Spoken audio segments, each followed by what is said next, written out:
All right. Well, good morning, good evening, whatever whenever you're watching this. My name is Javier Garcia, and I'm going to be presenting today about academic advising, the importance of being culturally aware.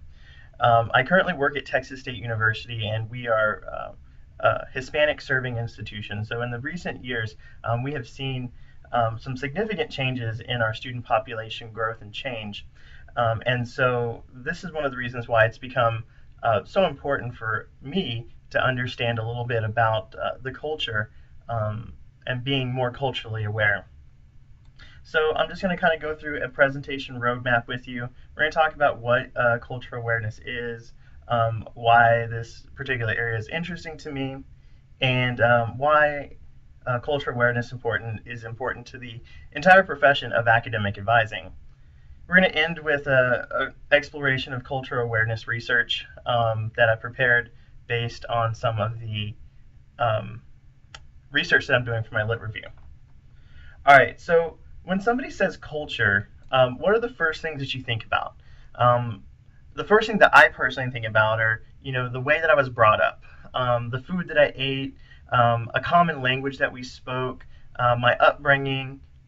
You'll also find people with a shared history, um, similar behavior patterns, a similar belief system. These are all parts of a culture. These are all parts of what help us to make us who we are. Um, you can see this pattern in a variety of different places, not just in our own personal life, but you can see uh, cultures in different units of students. You can find cultures within different schools will also have a different type of culture or feeling to them. So culture is just a really, really broad term uh, to help people understand who and what um, an organization or people group is like. So being multicultural is being a part of more than one group. Like I was talking about earlier, we can have a group that has a shared belief system, and you can be a part of other groups as well. So, for example, your church group has a special culture. It's organized around specific beliefs, and it's organized around certain types of messages. There's a specific type of language that's used within religious organizations, and so this would qualify as a particular culture. Special interest groups. We talk a little bit about the LGBTQIA groups. You might be a part of perhaps NODA, which is my professional organization. We have our own culture, we have our own belief systems, we have our own mission statement. And so those are all things, we have our own history. So those are all things that really make up a particular culture. So, like I was talking about, we can be a part of many different groups through the establishment of groups. And this is how humans have started to form communities. So, we talk about the LGBTQIA community, we talk about the deaf community, the Latin community. And these are all centered around, once again, that center of cultural beliefs and understandings. So, when we talk about cultures, there's usually a majority culture and then there's a minority or marginalized culture.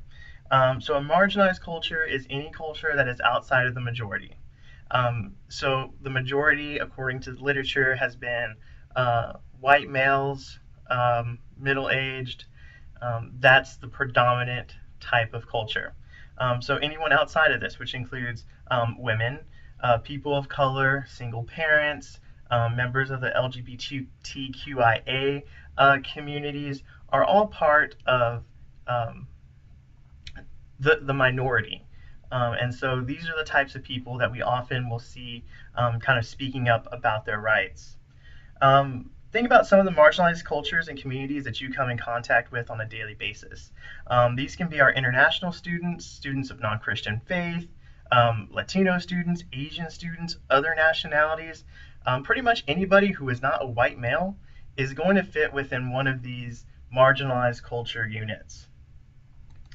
So the personal importance to me is, once again, Texas State University has over 35,000 students on the Texas State campus. We are a Hispanic serving institution with about 25% of our students are Hispanic. Um, so this has been a hard part, or a challenging part for me, is understanding my own cultural competencies, seeing how comfortable I am um, working with students from different people groups and different religions, different belief systems. And this all really started for me during a personal experience I'm going to share with you guys about a trip I took during college.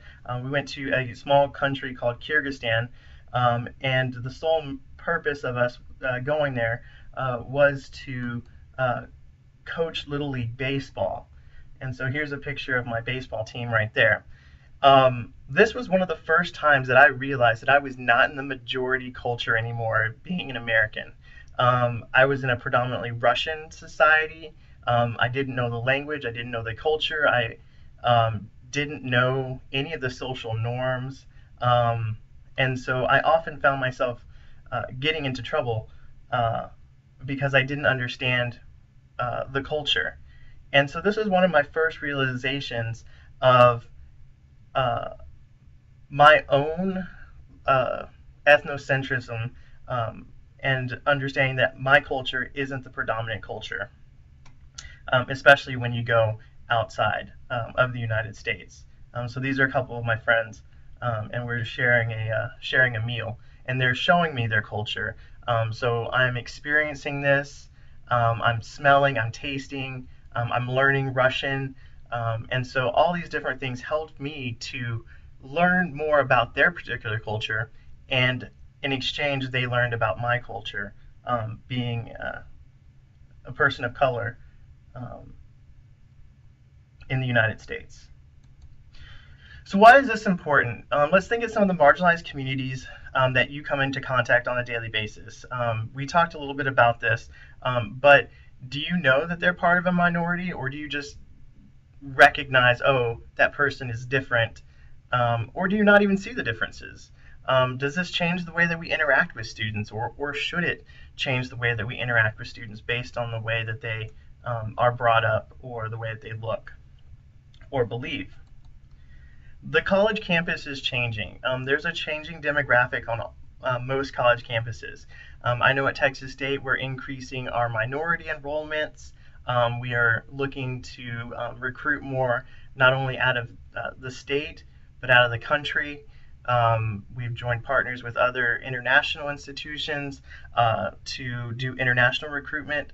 So we are welcoming these types of students onto our campus, but what are we doing once we get there? Um, Now more and more there are more students, women, and other cultural groups represented, not only on the Texas State campus but across the state of Texas. This is particularly important because college and universities should be critically sensitive and inviting areas that welcome diverse ways of thought and action. This means that um, as student affairs professionals, we need to be accepting, we need to be aware of our surroundings in order to not marginalize even further the students on our campus. So, what are some issues within academic advising? How can we do this? How can we help our students? The first thing is to be culturally sensitive, being aware of different students' perceptions of times and social interactions. This includes the way that perhaps um, students feel in regards to males and female professionals. How close you stand or you talk directly to another person. Some cultures really don't appreciate, eye contact directly, or they don't appreciate um, certain types of body language, or handshakes, or being too close to one another. Um, Another step of being culturally sensitive is giving up your view that your culture is uh, above any other culture. This is kind of what I experienced in Kyrgyzstan. Um, that your culture is just like everybody else's. It's new, it's different. And so definitely losing that idea of my culture is better than this and they are wrong. Language limitations. Sometimes students from different cultures have different types of barriers in communication. We need to acknowledge that some students, this might not be their first language as English. Their first language may be something completely different. In order to do this, we need to ask open-ended questions, so that way students aren't feeling the need to just say yes or no or maybe or I understand. Asking them questions so that way they have an opportunity to respond back. Evaluate course loads for the students, making sure that students aren't taking too many writing intensive courses over the course of the time if their English proficiency isn't up to the par yet. We want to set these students up for success, and these are small things that we can do in order to do this. Once again, we have some adjustment issues. Students from different cultures could be feeling homesick, worrying about finances, if they're a first generation student, or making friends, adjusting to college life in general. These are all different types of things that students are worried about. So as academic advisors, we need to learn about different campus services in order to refer students to them. One of the biggest parts about being an academic advisor is reaching out and taking students and having them to come back is how we really will make the biggest influence. So showing them that we care will definitely go a long way. Some research found that despite the important roles of cultural awareness, there is little training for professional development. This could be because the spectrum is so wide. It's a personal exploration. We have to figure out how we feel about our culture first before we can explore others. There are no real concrete sets for training. We don't really understand. There's not a particular paragraph form that you can follow or formula for this. It has to come from yourself.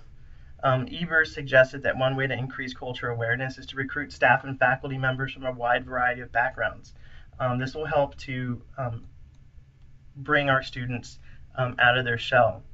Castellanos performed a study that aimed at measuring how competent student affairs practitioners were with multicultural issues. And males generally reported a higher multicultural competencies than females. And he also found that there was no correlation between the time a staff member was employed and their self-reported multicultural awareness. So what does this all mean? We know that there's a need for an understanding of cultural awarenesses in order to keep and help students feel comfortable in our office. We need to work to implement programs on campus that focus on not just the typical ideas of culture, but we need to explore the communities for a deeper understanding. And cultural awareness is a process, and it starts with an individual wanting to know more about themselves and the world around them.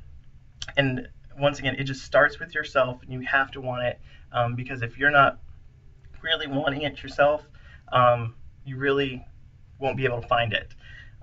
So I challenge each one of us to look at our culture, evaluate it, see how comfortable we are with other ideas and with different concepts. And I think that if we implement just one of these things about being culturally sensitive in our offices, that will go a long way. So I thank you for your time, and have a great evening.